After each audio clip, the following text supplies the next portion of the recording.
안녕하세요. 잡시광입니다. 김연아 이후 13년 만에 한국에서 여자 피겨스케이팅 시니어 그랑프리 우승자가 나왔습니다. 바로 피겨 장군 김예림이 그 주인공입니다.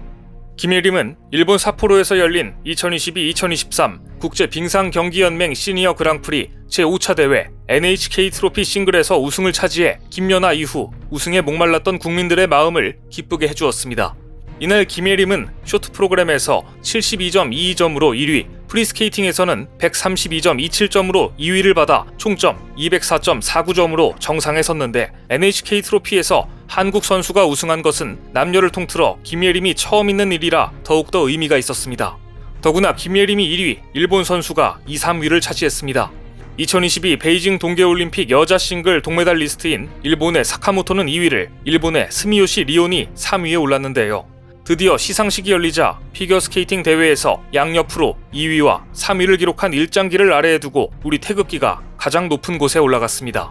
이런 장면을 김연아 이후 얼마 만에 보는 것인지 한국 국민들 역시 감격스러워했습니다. 김예림은 올 시즌 제3차 대회에서 시니어 그랑프리 개인 첫 은메달을 땄고 이번에 금메달까지 추가하면서 그랑프리 포인트 28점을 확보해 이제 남은 2개 대회 결과와 상관없이 왕중왕전인 그랑프리 파이널 출전을 확정했습니다. 그랑프리 파이널 진출은 남자 싱글에서는 차준환이 2018-2019 시즌 파이널에 진출해 동메달을 딴 기록은 있었지만 여자 피겨에서는 김연아 이후 처음 있는 일이었습니다. 그만큼 김예림이 해낸 일은 대단한 기록이었습니다. 올 시즌 그랑프리 대회는 피겨 강국인 러시아 선수들이 우크라이나 침공에 따른 징계로 출전권을 잃어 다른 나라 선수들의 입상 기회가 많아졌고 한국 선수들은 이 기회를 놓치지 않았습니다. 시니어 그랑프리 5차 대회에서 김예림은 영화 42년의 여름 OST를 선곡하고 흰색과 하늘색이 섞인 의상을 입고 빙판에 섰습니다. 첫 점프 과제인 트리플 러츠, 트리플 토루프를 무난하게 뛴 김예림은 이후 더블 악셀과 트리플 루프까지 클린 처리하며 순조롭게 연기를 이어갔습니다. 연기 중간 손을 짚고 엉덩방아를 찢는 실수가 있었지만 침착하게 연기를 이어가며 트리플 살코 점프에 앞서 실패했던 더블 악셀을 붙여 뛰는 기질을 발휘했습니다. 경기 직후 침착한 표정으로 점수 집계를 기다리던 김예림은 가장 높은 점수가 뜨자 놀란 표정을 감추지 못했습니다. 믿기지 않는다는 듯 점수판을 보고 와 진짜 와라며 웃음을 터뜨렸는데요. 별명이 피겨 장군인 것처럼 김예림다운 솔직하고 화끈한 반응으로 눈길을 끌었습니다.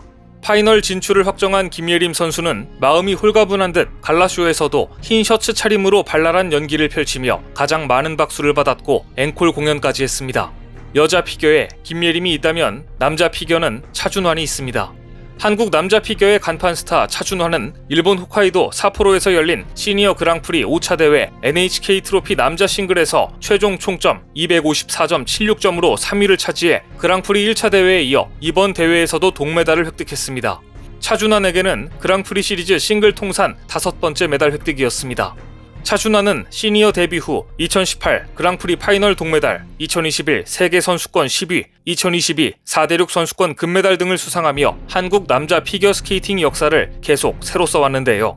특히 한국 남자 피겨에서 4회전 점프 성공, 주니어 그랑프리 연속 우승 및 파이널 메달 획득, 시니어 그랑프리 파이널 진출 및 메달 획득 등 차준환이 걸어온 길 자체가 한국 남자 싱글 역사가 되고 있습니다.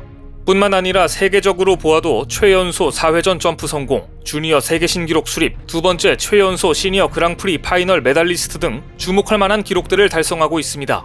조만간 차준환 역시 김연아의 뒤를 이어 세계 정상에 설 날이 머지않아 보이는데요.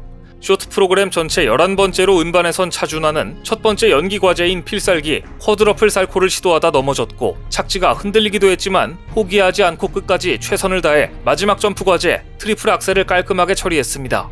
쇼트에서는 전체 6위에 그쳤지만 프리스케이팅에서 완벽에 가까운 모습을 보여 3위로 올라서는 놀라운 모습도 보였습니다. 이제 웬만한 일에는 흔들리지 않는 강한 멘탈까지 장착했다는 것을 증명한 것입니다. 차준환은 007 제임스 본드 시리즈 No Time to Die 오리지널 사운드 트랙에 맞춰 연기를 시작했는데 첫 번째 연기 과제인 고난도 쿼드러플 살코 점프에 성공하며 큰 박수를 받았고 이후 쿼드러플 토루프 점프까지 클린 처리했습니다.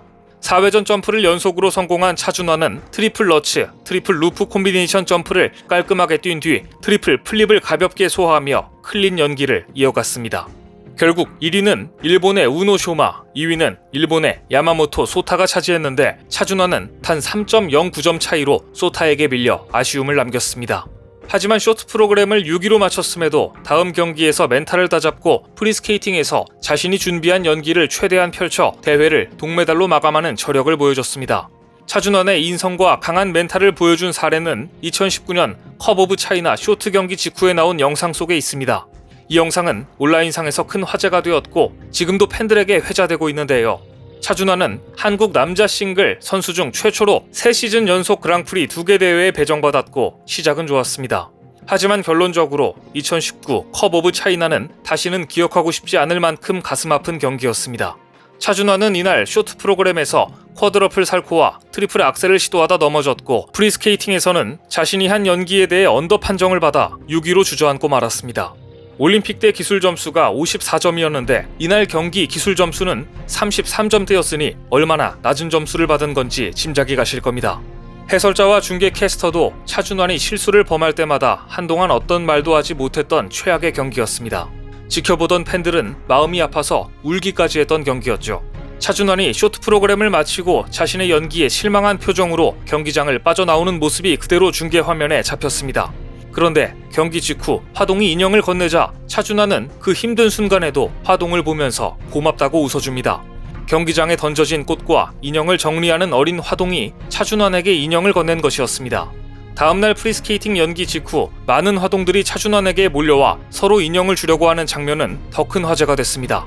차준환은 일일이 고맙다고 인사를 하면서 인형을 받았습니다. 보통 이렇게 경기를 망친 날 선수들은 빨리 링크를 빠져나가기 바쁘고 화동에게 웃어줄 여유 같은 것은 없기 마련입니다. 선수도 사람인데 자신이 실망스러워서 그 자리에 더 있고 싶지 않았을 겁니다. 하지만 차준환은 달랐습니다. 훗날 한 프로그램에서 이 영상을 보며 어떻게 가장 힘들었을 순간 화동에게 웃어줄 수 있었는지 묻자 차준환은 이렇게 답했습니다. 경기를 망친 것은 저이고 화동들은 화동이 해야 할 일을 한 거고 팬들은 저에게 인형을 주신 건데 저의 기분으로 인해서 다른 사람에게 폐를 끼치는 것은 좀 이상한 일인 것 같습니다. 저렇게 하는 게 당연한 거 아닌가요? 차준환은 이때 불과 19살이었습니다. 이런 자세를 갖췄기 때문에 이후 차준환은 2022 베이징 동계올림픽에서는 남자 싱글 톱5에 오르며 한국 남자 싱글의 역사를 계속 써내려가고 있습니다.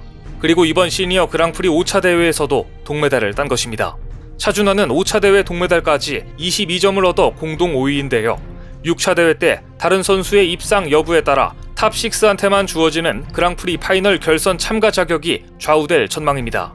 차준환은 4년 만에 결선 복귀를 노리고 있습니다. 많은 이들이 가능성이 높지 않다고 전망하지만 오늘도 차준환은 연습에 매진하고 있습니다. 차준환 선수가 세계 정상의 자리에 우뚝 설 날을 기대해보겠습니다.